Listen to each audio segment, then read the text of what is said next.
দেশের সবচেয়ে বড় ঈদ জামাতের জন্য প্রস্তুত কিশোরগঞ্জের ঐতিহাসিক শোলাকিয়ার ঈদগাহ ময়দান। প্রশাসনের পক্ষ থেকে নেওয়া হয়েছে সর্বোচ্চ নিরাপত্তা ব্যবস্থা। দর্শক, এ নিয়ে আমরা বিস্তারিত জানবো। আমাদের সাথে সরাসরি যুক্ত হচ্ছেন সালেক হোসেন রনি। রনি, আপনি সেখানে রয়েছেন, আপনি নিশ্চয়ই দেখছেন সেখানকার অবস্থা, একটু বিস্তারিত জানতে চাই আপনার কাছ থেকে। জানেন যে আগামী ঈদ উল ফিতরের জামাতের জন্য কিন্তু প্রস্তুত ঐতিহাসিক শোলাকিয়া ঈদগাহ ময়দান। সেই শোলাকিয়া ঈদগাহ ময়দানের যে নামাজকে ঘিরে 4 স্তরের নিরাপত্তা বলয় সৃষ্টি করা হয়েছে এবং নিরাপত্তাকে জোরদার করে পুলিশ প্রশাসন, জেলা প্রশাসন তারা কিন্তু বিশেষ উদ্যোগ গ্রহণ করেছে। এখানে 6টি ওয়াচ টাওয়ার রয়েছে নিরাপত্তার জন্য।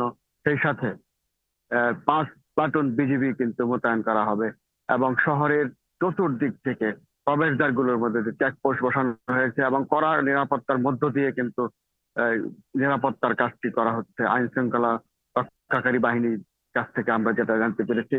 এবং সেই সাথে এখানে ড্রোন থাকবে, ড্রোন ক্যামেরার মাধ্যমে কিন্তু নিরাপত্তার নিশ্চিত করা হবে। সেই সাথে বাইনোকুলার টিম থাকবে, ওয়াচ টাওয়ার থেকে পর্যবেক্ষণ করবে যারা পুলিশ, সেই সাথে র্যাব এবং বিজিবি মোতায়েন থাকবে এবং সাদা পোশাকধারী পুলিশ থাকবে কিন্তু নিরাপত্তার স্বার্থে।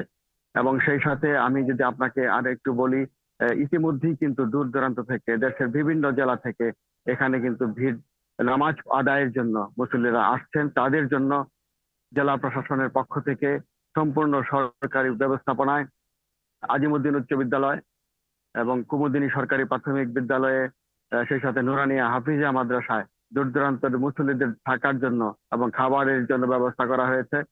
সেই সাথে এই শোলাকিয়া ঈদগাহ ময়দানে আশা করা হচ্ছে যে জেলা প্রশাসন যেটা আশা করছে এবং মসজিদ কমিটি যে ঈদগাহ কমিটি যে আশা করছে সেটি হচ্ছে এখানে গতবারের তুলনায় প্রায় লক্ষাধিক লোক বেশি হবে, যা হতো তার থেকে লক্ষাধিক লোক বেশি হবে। এবং এখানে কিশোরগঞ্জ শহরে একটা উৎসাহ উদ্দীপনার ভিতর দিয়ে যাচ্ছে। সালেক হোসেন রনি, অসংখ্য ধন্যবাদ যুক্ত হবার জন্য।